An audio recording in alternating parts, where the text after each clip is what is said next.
Part 2 శాంతదత్తత దశరథుడి ప్రతిజ్ఞ. Welcome back to మైథోరామ్.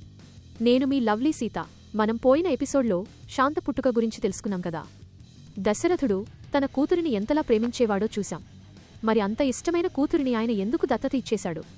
ఆ రోజు అంతఃపురంలో అసలు ఏం జరిగింది? ఈరోజు ఆ ఎమోషనల్ స్టోరీని మనం చూసేద్దాం. అది శాంత చిన్నపిల్లగా ఉన్న సమయం. ఒకరోజు అయోధ్య రాజసభలో రాజగురువులైన వశిష్ఠ మహర్షి దశరథుడి జాతకాన్ని, శాంత జాతకాన్ని చూసి తీవ్రమైన ఆందోళన వ్యక్తం చేశారు. వశిష్ఠుడు అంటే సామాన్యుడు కాదు ఫ్రెండ్స్. ఆయన భూత భవిష్యత్ వర్తమాన కాలాలను చూడగలరు. ఆయన దశరథుడితో, రాజా, నీ కూతురు జాతకం చాలా శక్తివంతమైనది. కాని ఆమె రాత వల్ల అయోధ్య రాజ్యానికి భవిష్యత్తులో తీవ్రమైన కరువు వచ్చే ప్రమాదముంది అని చెప్పారు. అది విన్న దశరథుడికి కోపం, ఆవేదన రెండూ ఒక్కసారిగా వచ్చాయి. గురువుగారు, నా కూతురు వల్ల కరువు వస్తుందా? వస్తే రానివ్వండి. ఆ కరువును పోగొట్టడానికి నేను ఎన్ని యాగాలైనా చేస్తాను.